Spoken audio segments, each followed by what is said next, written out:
నీ స్వబుద్ధిని ఆధారము చేసుకోకు. స్వబుద్ధిని ఆధారం చేసుకోకుండా పూర్ణ హృదయంతో అంటే పూర్తిగా యెహోవా యందు నమ్మిక ఉంచు అని చెప్తుందండి. స్వబుద్ధిని ఎందుకు ఆధారం చేసుకోకూడదు అని అంటే, మన బుద్ధి, మన ఆలోచన, మన దృష్టిలో ఏది రైటు ఏది తప్పు అనేది మనం చిన్నప్పటి నుంచి చూసే మీడియా మీద డిపెండ్ అవుతుంది. ఖచ్చితంగా ఈ ఇన్ఫ్లుయెన్స్లో చాలా తప్పులు పొరపాట్లు కూడా ఉంటాయండి. పనికి మీడియా కావచ్చు, ఏదైనా సరే అందులో వాళ్ళ జీవనాధారం కూడా ఉంది కాబట్టి వాళ్ళు పనిని ఖచ్చితంగా హానెస్ట్గా చేస్తారు అని మనం చెప్పలేం. ఏది తప్పో ఏది కరెక్టో వాళ్ళు ఖచ్చితంగా మనకు చెప్తారు అని మనం చెప్పలేం. ప్రజలు దేన్నైతే చూడడానికి ఇష్టపడతారో దాన్నే చూపిస్తారు, అదే కరెక్ట్ అన్నట్టు కూడా చెప్పొచ్చు.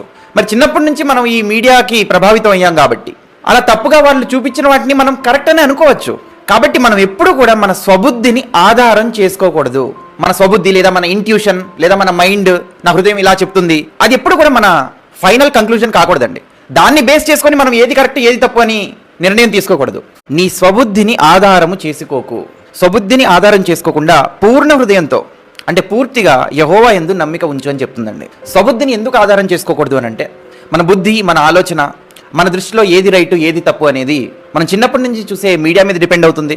ఖచ్చితంగా ఈ ఇన్ఫ్లుయెన్స్లో చాలా తప్పులు పొరపాట్లు కూడా ఉంటాయండి. పనికి మీడియా కావచ్చు, ఏదైనా సరే అందులో వాళ్ళ జీవనాధారం కూడా ఉంది కాబట్టి వాళ్ళు పనిని ఖచ్చితంగా హానెస్ట్గా చేస్తారు అని మనం చెప్పలేం. ఏది తప్పో ఏది కరెక్టో వాళ్ళు ఖచ్చితంగా మనకు చెప్తారు అని మనం చెప్పలేం. ప్రజలు దేన్నైతే చూడడానికి ఇష్టపడతారో దాన్నే చూపిస్తారు, అదే కరెక్ట్ అన్నట్టు కూడా చెప్పొచ్చు. మరి చిన్నప్పటి నుంచి మనం ఈ మీడియాకి ప్రభావితం అయ్యాం కాబట్టి అలా తప్పుగా వాళ్ళు చూపించిన వాటిని మనం కరెక్ట్ అని అనుకోవచ్చు. కాబట్టి మనం ఎప్పుడు కూడా మన స్వబుద్ధిని ఆధారం చేసుకోకూడదు. మన స్వబుద్ధి లేదా మన ఇంట్యూషన్ లేదా మన మైండ్, నా హృదయం ఇలా చెప్తుంది, అది ఎప్పుడు కూడా మన ఫైనల్ కంక్లూజన్ కాకూడదండి.